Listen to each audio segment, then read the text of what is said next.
parangal. Silang sa iyo ay tumatanggap ng turo sa kautusan. Ako po si Leona, kasalukuyang naninirahan dito po sa probinsya ng Bulacan. Kung paano po ako hinango ng ating Panginoong Hesus sa lusak ng kasalanan, ang siya ko pong ibabahagi rito po sa Panikalang Dagon. Ganito po iyon.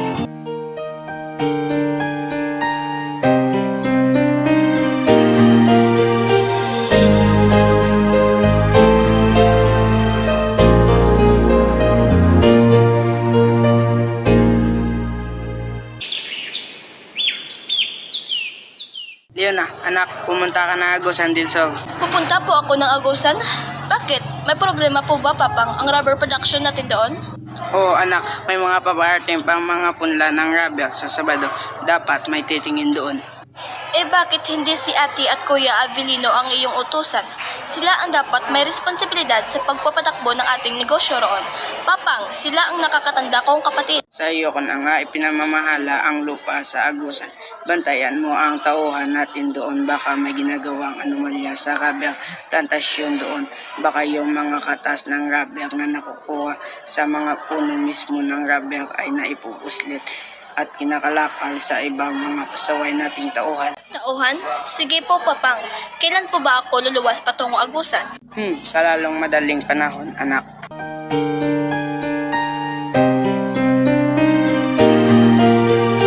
Papang, talaga po sa akin ang single motorbike na ito? Oo anak, di ba hiningi mo sa akin iyan? Kaya binili kita. Ingat ka lang sa pagmumotor. Opo, Papang. Salamat po, Papang.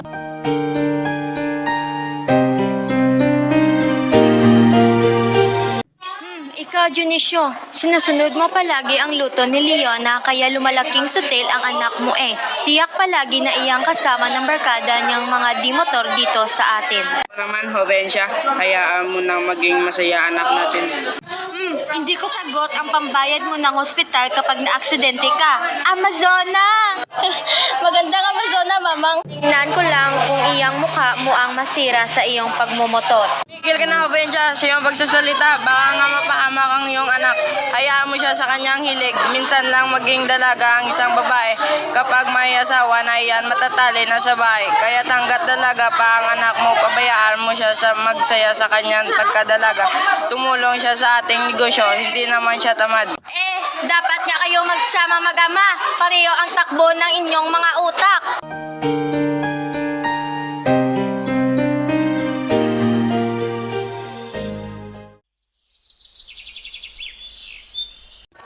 Si Mama talaga, super sungit.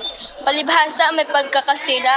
Dugo ng isang Kastila ang umiiral sa kanya, hindi ang dugong Pilipino. Kaya matapubrit masungit, pasaway rin. Salamat na lang at hindi ako nagmana sa kanya. Sarap talagang i-drive ang bagong motor na ito. Leona, paspasan natin matutuloy ng mga kasama natin. Tayo na lang naiwan sa pagpapatakbo ng motor. Sayang motor mo, bago pa naman. Gusto nilang pasiklaban ko sila ng pagmamotor. Todo ko na ito, Siriador! Tumahataw ka na, hintayin mo kami. Leona, ang bilis mo magpatakbo.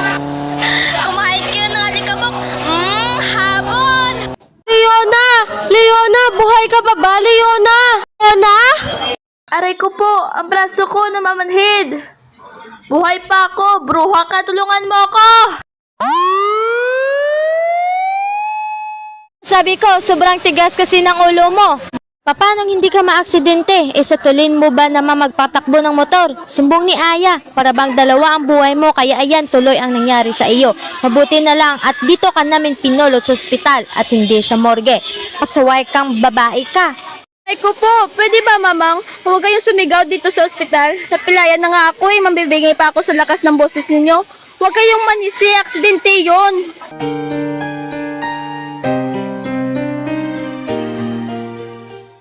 Ha, kamusta ka na, Inday Leona? Wala ka ng motor. Balay pa ang iyong paa at pasa ang muka. Isa ka pa, Kuya Avelino. Imbes na kabahagan mo ako, inaalas ka mo pa ako. Huwag ka mag-alala, gagaling rin ako at makapagmumotor pa ako. Makikita mo, aksidente lang ito, Dodong. Pero wala ka ng motor. Kasi binenta ni mother ang iyong motor. Kakabatak lang kanina. Ano? Bakit ibinenta ni Mamang? Motor ko iyon. Si Papang, di ba inawat si Mamang? Kailan ba naman, obra? Si Papa kay Mamang. Kailan mo ba nakita ang nasunod sa bahay si Papa? Di ba palagi naman si Mama ang nasunod? Kaya sorry ka na lang, hindi Leona. Sa wakas, nandito na ako sa Manila. Mabuti na itong nagpakalayo-layo na ako. Dito sa sarili ko lang ang buhay ko. Wala nang mamang na makikialam. Kapag may magandang nangyari sa buhay ko, saka na ako babalik sa Agusan del Sur. Ipapakita ko kay Mama na kaya kong mamuhay na wala sila ni Papang sa aking tabi. Kanila na ang yaman nila, sa akin na ang kalayaan ko. Leona, hayon ang sundo natin. Si Manong Rodney, hayon sa jeep, kumakaway sa atin.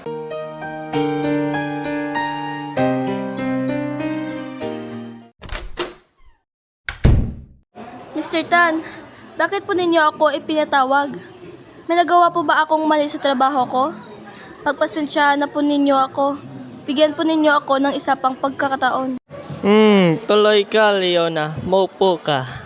Mr. Tan, bakit po ninyo ako pinatawag? May nagawa po ba akong mali sa trabaho ko? Pagpasensyahan na po ninyo ako. Bigyan po ninyo ako ng isa pang pagkakataon. No. Wala akong nakitang problema sa iyong pagtrabaho rito sa aking kumpanya.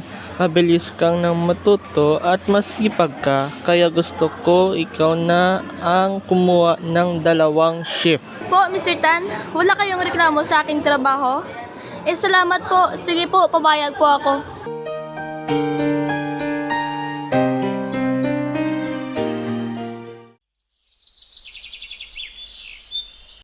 Ang sipag mo naman magtrabaho, kapitbahay, para may pinapakain kang isang batalyon. Bakit ka nangingialam? Anong paki mo sa akin? Naku, sorry miss, na-offend ata kita. Wala lang iyon. Natutuwa lang ako dahil ang sipag-sipag mo. Sorry. Pwes, hindi ako natutuwa sa pangingialam mo. Ganyan ba kayo rito sa Manila? Ang buhay na may buhay, pakikialaman ninyo? Kasi sa pinanggalingan kong lugar, ang mga tao doon na hindi chismoso na gaya mo. At kung ikaw ay may planong manligaw sa akin, ngayon palang busted ka na, chismoso!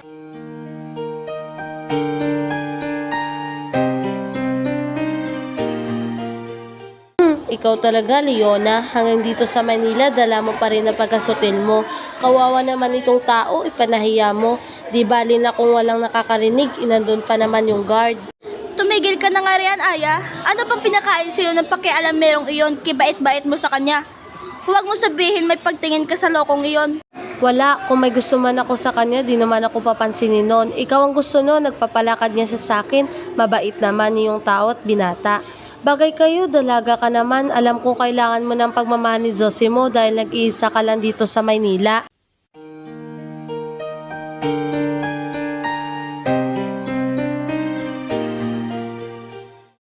Kung kailan masama ang pakiramdam ko, doon pa mawala ang mga bruha. Nahihilo ako. Oops, Leona, ano nangyari sa'yo? Tulong, guard, hindi ko kaya, matutumba kami. Salamat sa tulong mo at nasulong mo ako, Zosimo. Hindi ka nagalit sa akin, Leona. Mabuti at nandoon ako kasunod mo. Kung nagkataon, sa lupa ka babagsak. Alam mo bang sinadya talaga ito ng tadhana na sa mga bisig ko ikaw bumagsak? Dito talaga ako nakatira. Matagal ko nang inupahan itong silid na ito. Dito tayo magsimulang mamuhay bilang asawa. Magsusumikap ako ng gusto para sa ating magiging anak. Zosimo, hindi naman ako naghahangad ng maluhong bahay. Sapat na sa akin na mahalin mo ako. Kung mayroon pang higit sa pagmamahal, ibibigay ko sa iyo, Leona. Pinakamamahal kita.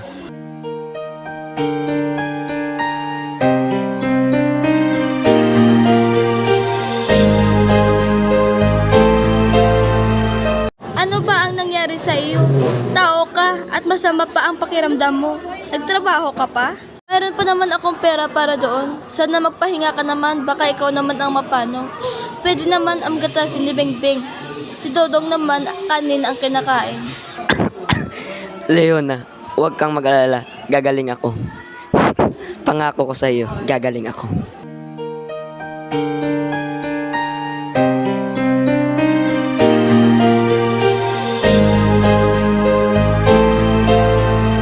Zosimo, akala ko matatagalan pang ating pagsasama. Sabi mo sa akin, gusto mo pang makita ang mga apo mo kay Dodong at gusto mo pang makita ikasal si Bengbeng.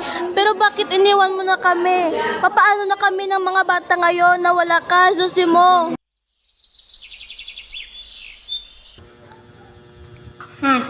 Leona, gaya mo rin akong byuda. May liit pang mga anak ko nang namatay sa Diyo ko. Pero nakayan ko itong lahat dahil sa Diyos. Siya ang nagbigay sa akin ng pag-asang buhay na buhay kung kaya't napagtagumpayan. Ana Rosa, totoo po bang may Diyos na buhay? Meron. Leona, subukan mong dumalo sa gawain sa linggo. Mapapatunayan mong ang Diyos na aking sinasamba ay buhay na buhay. Magtiwala ka lamang sa Kanya. Sinubukan ko pong dumalo sa simbahan na kung saan dumalo si Nana Rosa at totoo nga pong buhay ang Diyos na kanilang sinasamba roon. Maraming himala ang nagawa ng Diyos sa aming mag-ina at kailanman ay hindi niya kami pinabayaan sa gitna ng aming kahirapan sa buhay. Palaging may tugon ang Diyos, purihin natin ang Panginoon.